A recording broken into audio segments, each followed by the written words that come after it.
Celtic this weekend on Sunday. The last time you faced them was a good performance, but the last time at Tannadice was one to forget, obviously. How much does that result still play on your mind as you head into this game? The first one at home? Yeah. Not a lot. I think as a player that it'll stay with you a long time in the back of your mind, because obviously it hurt so much and it was embarrassment that day, but we've played them since and had a good performance at a difficult more place to go, if you like, with them being at home, and performed well. And we should have seen the game out to get a draw that day, and we're in a much better place now, as we know, and they're still obviously a top side, and it's going to be another hard game by anyone's stretch of imagination, so we know that, but all we can do is control ourselves as a team, individuals, and we know we're in a better place right now, and we're aware of what's coming. And obviously, you know, that was a very tough time back in August, and it led to Jack Ross getting the sack. How different a Dundee United team do you feel now after this time's passed? I think that was just a crazy period, individual as players, and as a team, of course. Just a crazy time that what we went through, and now it's in the past, and we've looked forward now. We've improved as individuals and a team, and I think it's showing now, and we're nowhere near still where we want to be or where we need to be, but I think we're on the right path, and we've only lost once these, I don't know how many games it's been since the break, obviously being Rangers at Tannadice, and we bounced back at Easter Road and should have held out there for the win, but we didn't do so, and that still hurt as well. But we've got another game now to look forward to, albeit another harder game, but it's still 11v11 on Sunday, sorry.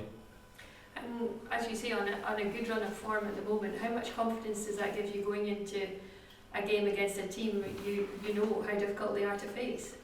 Yeah, I think it's massive going into playing Celtic, whether it's home or away. We know how good they are, the movement's unbelievable up top, they've got speed all over the pitch, anyone who can hit you with a pass all over the pitch, so if we're switched off for 1 minute anyway, you're going to get hurt, simple as that.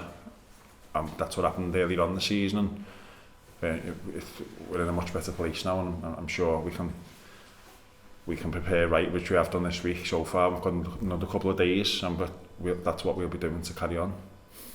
Thank you. Right, does it feel like you've got maybe a point to prove in front of your own fans against Celtic after what happened last time when you played the beer? And does that give you a little bit of an added motivation going into this game?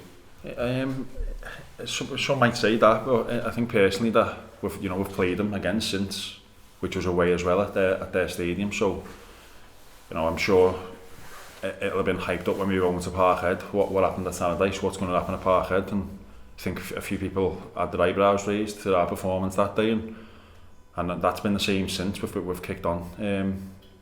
Since Foxy's got the job, we've certainly looked a better group of players and a better team. And I think we should have had more points on the board than what we have, and we're unlucky not to. But we can't control that now. We can only control what's in front of us.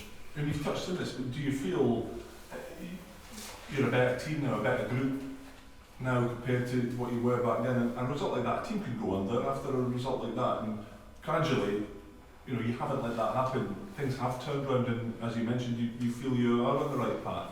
Yeah, simple answer to that. Yeah, I think so. And I think the confidence was always there in the team. We've always believed in each other, and as I said there, though, still we're nowhere near where we need or want to be, because with the quality we've got, what we know we've got, we're still pretty much got a lot to go. And you'll be hoping you're not too busy a man yourself this weekend. Obviously Celtic, a team bristling with an attacking threat. Do you try and keep them quiet? No, you're going to be. We know we're going to be busy all afternoon as a defender against Celtic.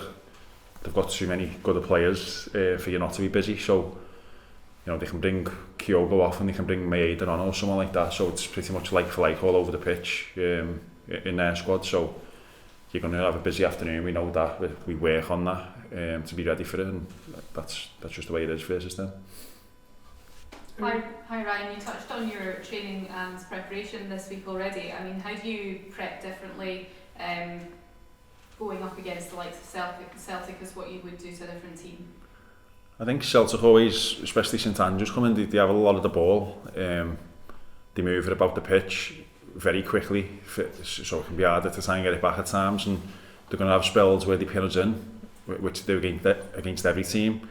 And it's about, for us, what we've been working on, it's about, you know, trying to keep a game plan together where we can hit it, and when we do win it back in certain areas, and I'd imagine that's how it'll be for the rest of the week. Just looking at the table as well as it stands just now, how important is it to keep picking up points to move away from the lower end? Yeah, it's big for us. I think there's still, I might be wrong here, but I think there's 12 games to go till the split now.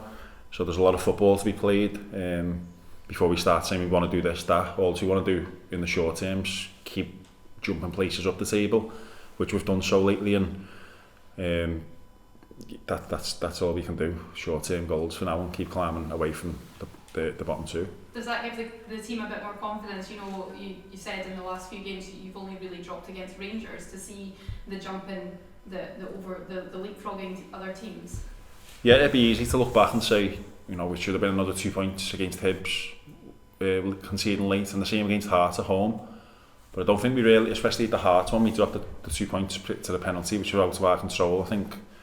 And then we bounced back well, got a good few results, and then it was the same at Hibs. We conceded late. Obviously the game against Livy was off, but I'm sure we'd have been ready to go again there and try and, you know, get another 3 points and climb up the table. And that's what we've got to do with every game now to get where we need to want to be.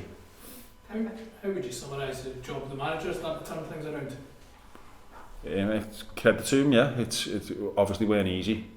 Well, we weren't in a good place as a club at the time, as a team. So for anyone who ever took the job, it was always going to be hard, and he had a lot on the hands, and I think he's dealt with it great. He's known us, a lot of us all anyway, from last year. He was here last year in the building, and then, you know, he was coming this summer, so he's known the place, he's known individuals, and he's took the job and he's improved us. So I don't think anyone can ask any questions about that. What are his main sort of characteristics and qualities as a manager, in your opinion?